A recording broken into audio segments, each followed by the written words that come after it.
Dear friends, welcome to our channel let's make them easy. আলোচনা করছি masters final ইয়ারের সিলেবাসভুক্ত modern পোয়েট্রির বিখ্যাত একটা কবিতা দ্য শিল্ড অফ অ্যাকিলিস নিয়ে, রিটেন বাই ডব্লিউ.এস. অডেন।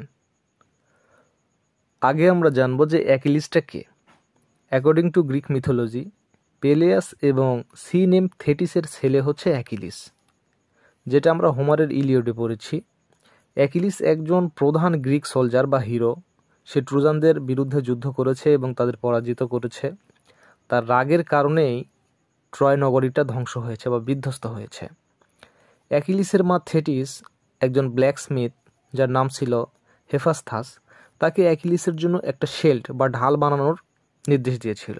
এর কারণ হচ্ছে, যখন অ্যাকিলিস যুদ্ধে পার্টিসিপেট করেনি, তখন তার এক ফ্রেন্ড তার আর্মার এবং শেল্ড নিয়ে যুদ্ধে পার্টিসিপেট করেছিল এবং সে মারা গিয়েছিল। তার মৃত্যুতে অ্যাকিলিস ভীষণভাবে ব্যথিত হয় এবং প্রতিশোধ নেয়ার জন্যই সে যুদ্ধে পার্টিসিপেট করতে চায়।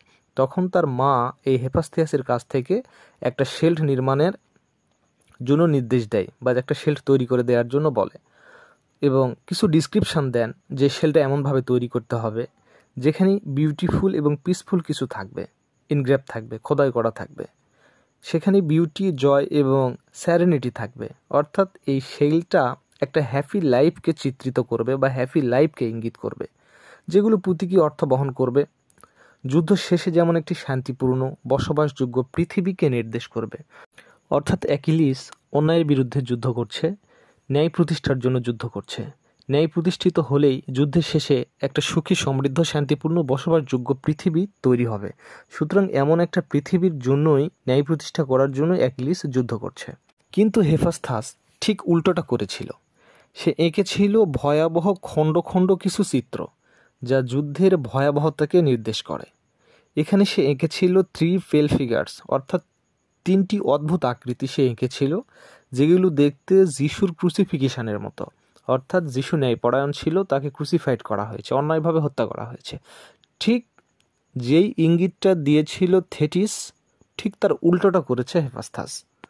এ ভয়েস উইদাউট ফেস, অর্থাৎ ফেসবিহীন বা আকৃতিবিহীন এখানে কিছু ভয়েস বা কণ্ঠস্বর রয়েছে, যা দ্বারা ডিকটেটর রুলারকে ইঙ্গিত করা হয়েছে, যার অর্ডারে মিলিয়ন অফ সোলজার যুদ্ধে আক্রমণ করবে, এই পৃথিবীটাকে ধ্বংস করে দেবে, তাণ্ডব সৃষ্টি করবে। শেল্ডে একটা ল্যান্ডস্কেপ চিত্রিত হয়েছিল, যেটা বিশাল মরুভূমির মতো, বিশাল একটা জায়গা। এই শেল্ডে ষাঁড়ের আক্রমণ ছিল এবং সে ষাঁড়ের আক্রমণে অসহায় মানুষগুলো নির্বিচারে মারা যাচ্ছিল। এই চিত্রগুলো দেখে থেটিস খুবই বেপরোয়া হয়েছিল এবং চিৎকার করেছিল।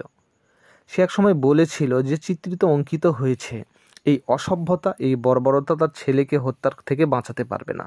অর্থাৎ তার ছেলে মারা যাবে, তার ছেলেকে সে সেভ করতে পারবে না। আনফর্চুনেটলি তাই হয়েছিল। আমরা জানি যে এই যুদ্ধে আর্মারে প্রোটেক্টেড ছিল অ্যাকিলিস, তার শেল্ড ছিল, কিন্তু তার পায়ের গোড়ালিটা একসময় ফাঁকা ছিল, খোলা ছিল। তাকে হত্যা করেছিল প্যারিস। প্যারিস বুঝতে পেরেছিল যে তার পুরো বডিটা কভার করা আছে বা প্রোটেক্টেড রয়েছে, একমাত্র ফাঁকা জায়গা হচ্ছে তার পায়ের গোড়ালি। তার পায়ের গোড়ালিতে প্যারিস অ্যারো শ্যুট করেছিল, অর্থাৎ তীর ছুঁড়েছিল, এবং সেখানেই মারা গিয়েছিল অ্যাকিলিস। যদিও এই কাহিনী বা চরিত্রগুলো গ্রিক ম্যাথোলজি থেকে নেওয়া হয়েছে, তবু অডেন কন্টেম্পোরারি মডার্ন ওয়ার্ল্ডে, সমসাময়িককালের এই মডার্ন ওয়ার্ল্ডের সঙ্গে পরিপূর্ণ মিল খুঁজে পেয়েছেন। সামান্য কিছু কাহিনী বা সামান্য কিছু চিত্র থেকে যে এত পরিপূর্ণ একটা থিওরি মিলে যাবে বর্তমান সমাজের সাথে, বর্তমান ওয়ার্ল্ডের সাথে, এটা অডেন অত্যন্ত নিপুণভাবে দেখিয়েছেন।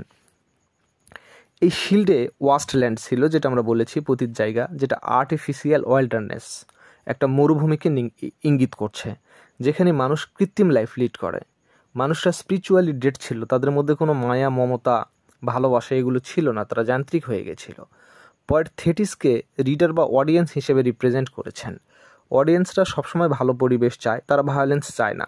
ঠিক থেটিসও কিন্তু ভায়োলেন্স চাচ্ছিল না, সে একটা পিসফুল সোসাইটি বা পিসফুল ওয়ার্ল্ড চাচ্ছিল। ঠিক এখানে এই কবিতায় অডেন থেটিসের অন্তরালে বা থেটিসের বিহাইন্ডে এই ইনোসেন্ট রিডার বা অডিয়েন্সকেই তুলে ধরেছেন। বর্তমান ওয়ার্ল্ড মিলিটারি পাওয়ার দ্বারা নিয়ন্ত্রিত হচ্ছে। এখানে সাধারণ মানুষের কোনো মূল্য নেই। সাধারণ মানুষকে তারা ঘৃণা করে, তারা যা করবে, এই মিলিটারি পাওয়াররা যেটা করবে এটাই সঠিক, ডিক্টেটররা যেটা করবে এটাই সঠিক, এইরকম একটা হিংস্রতা তুলে ধরেছেন অডেন এখানে। অডেন বলেন, প্রতিটি দলই যুদ্ধে অংশগ্রহণ করে এবং তারা মনে করে তারা যুদ্ধ করছে ন্যায়সঙ্গতভাবে। তাই তারা আমৃত্যু যুদ্ধ করে যাচ্ছে, যুদ্ধ থেকে পিছু পা হচ্ছে না। তারা ভাবছে এটা একটা মোরাল ব্যাটল বা ন্যায়সঙ্গত যুদ্ধ। তারা ভুল পথে যাচ্ছে, তারপরও ভাবছে এটাই সঠিক। অডেন একটা ফেসলেস ভয়েসের কথা বলেছেন। এটার দ্বারা বোঝাচ্ছে ডিক্টেটরকে। অর্থাৎ সোলজাররা যখন কোনো একটা মরুভূমির প্রান্তরে বা বিশাল একটা জায়গায় কমান্ডের অপেক্ষায় দাঁড়িয়ে থাকে, তখন একটা কমান্ড আসে কমান্ডারের কাছ থেকে যে তোমরা যুদ্ধ শুরু করে দাও। তখনই যুদ্ধ শুরু হয়ে যায়, কিন্তু এই কমান্ডার সেখানে উপস্থিত থাকে না। একটা ওয়্যারলেসের মাধ্যমে সেই ঘোষণাগুলো দিয়ে দেয়, আর এই ঘোষণা শোনার পরই তারা হিংস্র হয়ে যায়। তাই এখানে অডেন বুঝাচ্ছেন, যেমন ব্যাটল ফিল্ডে এই কমান্ডার থাকে না, তার ভয়েসটা থাকে, ঠিক অ্যাকিলিসের শিল্ডেও যে চিত্রটা অঙ্কিত হয়েছিল, যেখানে কিছু ভয়েস রয়েছে, ভয়েসের কিছু ইঙ্গিত করা হয়েছে, বাট ফেস ছিল না, ফেসলেস, সেই প্রাচীনকালের সেই চিত্রটা বর্তমান সময়ের সঙ্গে মিলে যাচ্ছে। সিম্বলিক্যালি এগুলো তুলে ধরেছেন অডেন চমৎকারভাবে, সাথে সাথে মিল করেছেন বাস্তবতার সাথে। এখানে সোলজাররা শুধু কমান্ড ফলো করে, সবুজ পৃথিবীকে তারা ওয়াস্টল্যান্ডে পরিণত করে। তারা ইমোশনলেস, তাদের মধ্যে কোনো বুদ্ধি বিবেক এসব নেই। তারা যন্ত্র মানব, যন্ত্রের মতোই কাজ করে। একটা কমান্ডের মাধ্যমেই তারা পৃথিবীটাকে তারা ধ্বংসস্তূপে পরিণত করে। এর মাধ্যমে অডেন সেকেন্ড ওয়ার্ল্ড ওয়ারের পরবর্তী যে সময়গুলো ছিল সেটাকে তুলে ধরেছেন। যুদ্ধ বিধ্বস্ত দেশগুলোর কথা তুলে ধরেছেন, যে দেশগুলো মরুভূমিতে পরিণত হয়েছে। দেখিয়েছেন টোটালিটারিজম এবং মিলিটারিজমের প্রভাব।